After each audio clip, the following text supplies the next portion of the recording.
Hey, it's Glenn, and there's no such thing as getting the lighting right in this house, but this is brighter than my room and less bee infested than the back porch. But yeah, so today's a big day. It's always a big day when I have a new baby. I have a new short story out today called Metrognomes Deathmatch. I'm not going to do a commercial. I am going to gush about it because I did a commercial. If you check out the video called Meth Gnomes, coming soon, the spin-off Meth Gnomes. They don't know what's going on. Metrognomes Deathmatch. I'm trying to remember the title. It's very simple of the video. I'm gonna put these gnomes on meth if I keep trying to say that. I have a video. That's the publication announcement. You can check that out on this channel, and that's the commercial. Gushing about it though, that's something I had to refrain from doing in the 4 minutes publication announcement video. So this is this video is going up weeks after the release, but I'm filming it on the day of. So this story has been in my head for, well, since I started writing Metrognomes. Because originally there were going to be 3 short stories that set up the novel, Metrognomes, The Shaman's Apprentice, that were kind of they were complete stories unto themselves, but they also served as optional prologues to the novel that introduced you to different aspects of the gnome world, of their culture. So the first one was Music of the Metrognomes, which introduced the protagonists of the novel, Acton and Pete, showed the difference between the old world gnomes and the tech gnomes. And then there was Metrognomes Worse Than a Gremlin. And both of those stories you can find me reading on this channel. Again, they're in a Let Me Tell You a Story video. I can't remember names right now because I'm scatterbrained because I'm going out to dinner and I'm aware of the time. So this one was to be the third, but it never came together for me. This one was supposed to introduce the villain of the story, Fenrir. And I don't know why it never came together, but I always say in art, in creative endeavors, delays are always good. If it takes you longer to write something than you intended, or longer to get to a project than you had hoped, you always have more to give it later on down the road. And here it is, 21 years after I published the first short story in that series, and it's finally come out, the third story. And yeah, I had a lot more to give it. It would not have been the story that it is had it come out when I first intended for it to come out. I just kind of had to walk away from it and just accept this one's not working for me. But it never left my head. In fact, it's referenced in Metrognomes, The Shaman's Apprentice. These events happened whether they came together in prose or not. They reference the battle between Fenrir and Curzan over this coin. And that's what the story's all about. And it finally came together, and it officially merged the Metrognomes universe, that continuity, with my Nightfire continuity, which I've been going back in my head about that for a long time.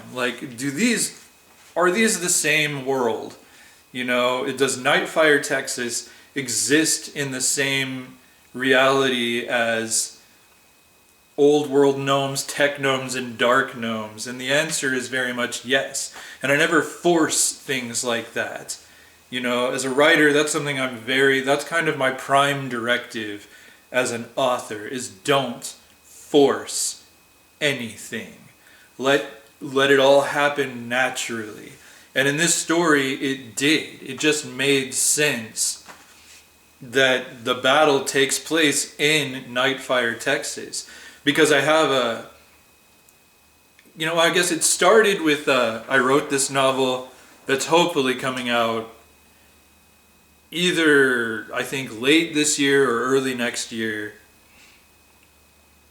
That's in the Nightfire continuity. And there were fairies in it. And in my brain, I'm like, well, I've already invented fairies for Metrognomes. Why would I force, and that's what it comes down to, why would I force myself to invent different fairies who work differently than the very elaborate backstory I've got for the fairies in Metrognomes? And, Metrognomes, it's already connected to Nod. The legends of Nod. When they talk about Earth or the outer world, they're talking about the Metrognomes reality. So this little short story has combined a great many things into one cohesive world, sort of. Or, Nod's another dimension, it's another reality, but it's connected to ours. So they share a continuity, a story continuity. And, Nod is mentioned in Metrognomes Deathmatch. They're fighting in Nightfire, Texas. But it doesn't take away from the fact this is a Metrognomes story. But yeah, so there were the fairies, where I'm like, why would I? So in my brain, like, I never said anything overt, but in my mind, writing that book, which is called Innamorato a Morte, and the fairies in there, I'm envisioning the same fairies that are in Metrognomes. And then another book that's coming out soon, or has already come out, I don't know, called The Thing in the Attic, that's in the Nightfire continuity as well. And you've got crazy things. You've got a goblin in this book.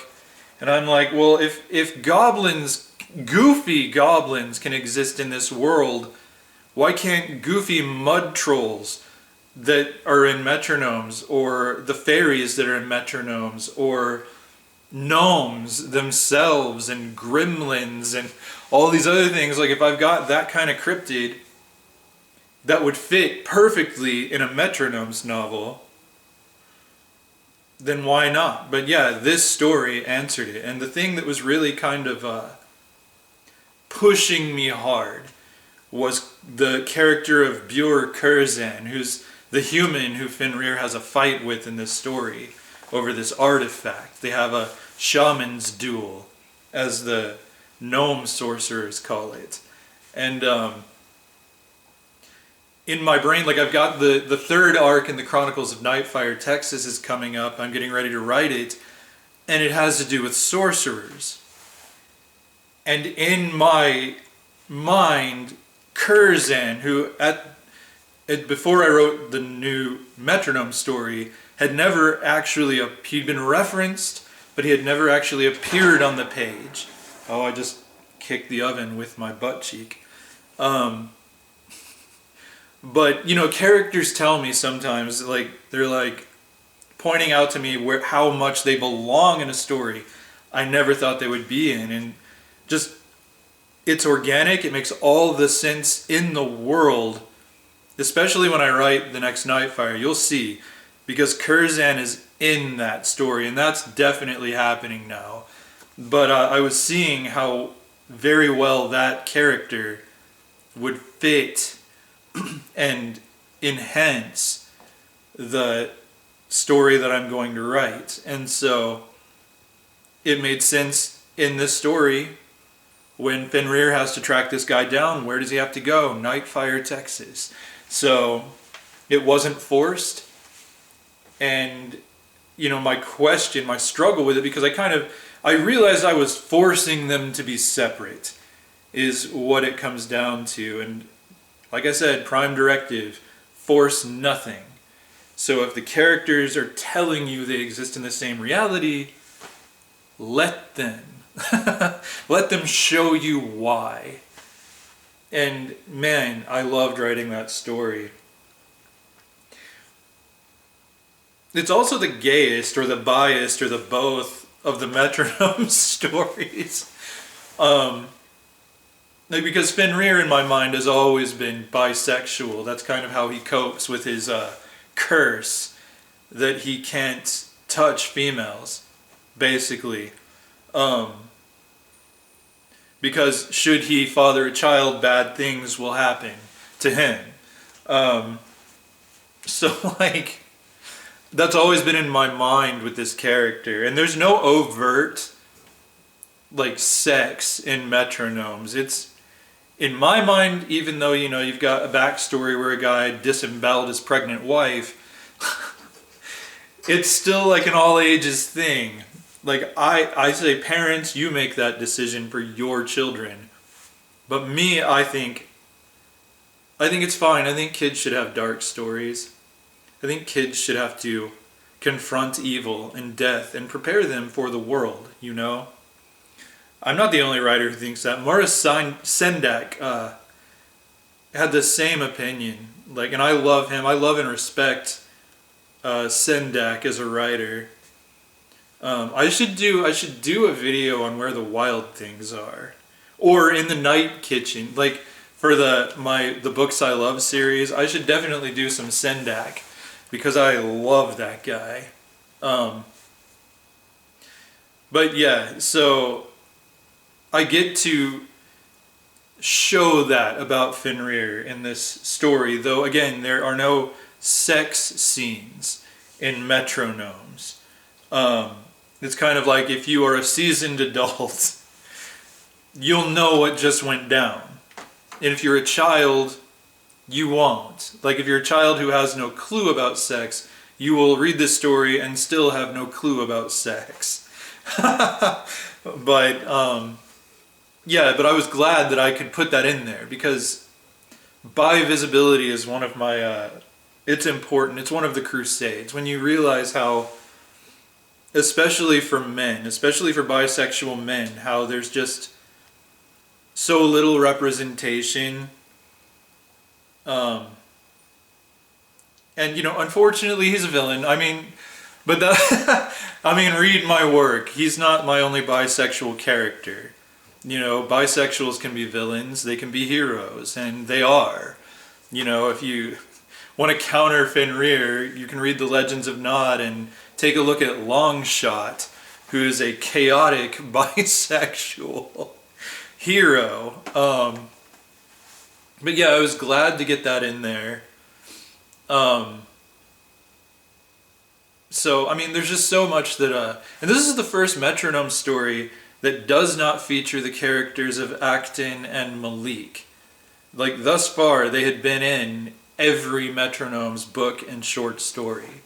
But this is the first one they're not in, because there's no room for them in this story. This is the villain's tale. This is, chronologically, at the moment, your introduction to Fenrir, who, in the very next chapter of the story in the novel Metronomes, the Shaman's Apprentice, is the big bad. So you can read this and then read that, and you go into it knowing this character.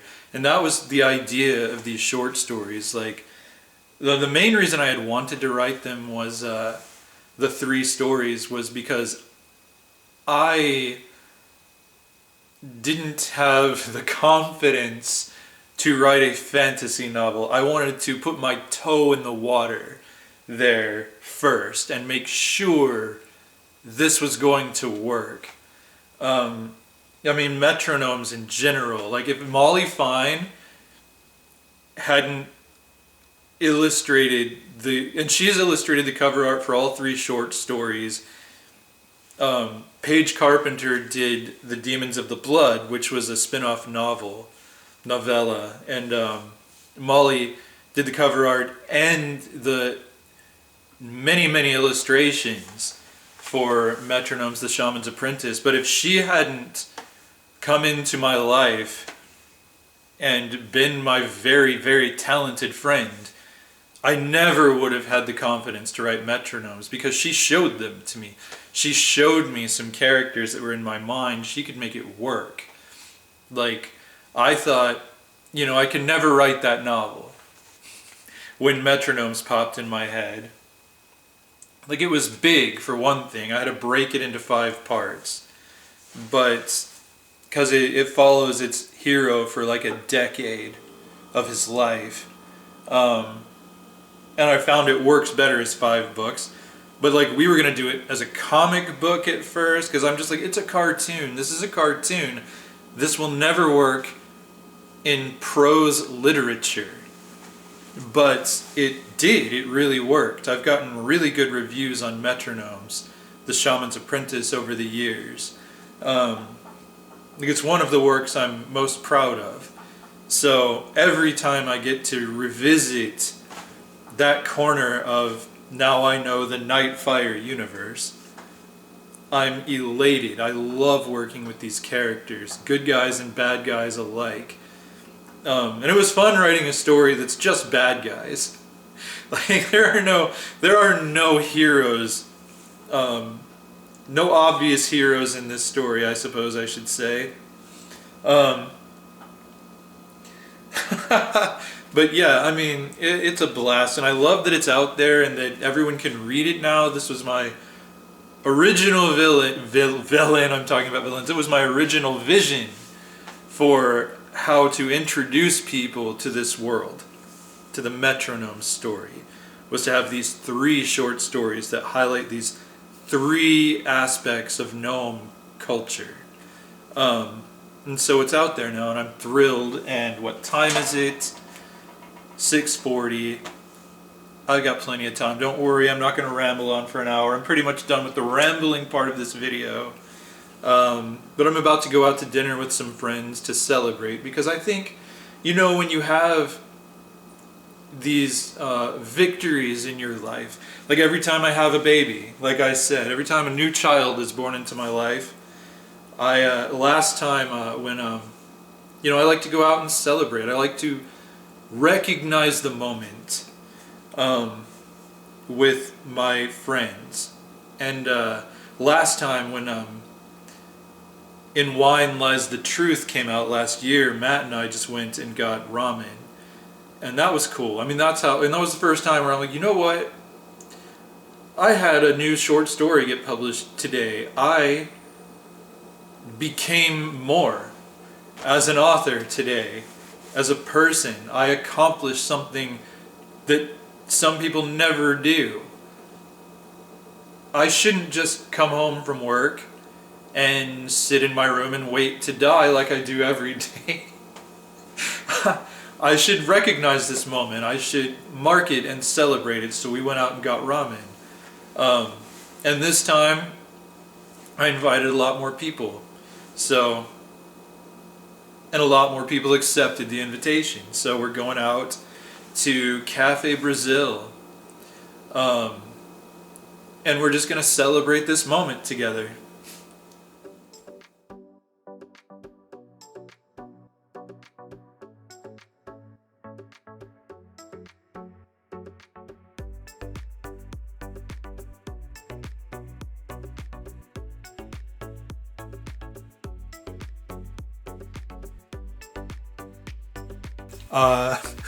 I didn't take any video at the dinner, but I did take pictures, as you just saw, to prove that I have friends and that I actually did go somewhere to celebrate the day. I just, you know, it was too weird. Like, what was I gonna videotape? Everyone eating in chaos? Because it was really loud in there, so it didn't seem like the best time or place to get footage. And I'm standing in my closet because there's light in the closet. I should do all my videos in here. Why don't I do that? Of course, I can't really do an I can't sleep video in here.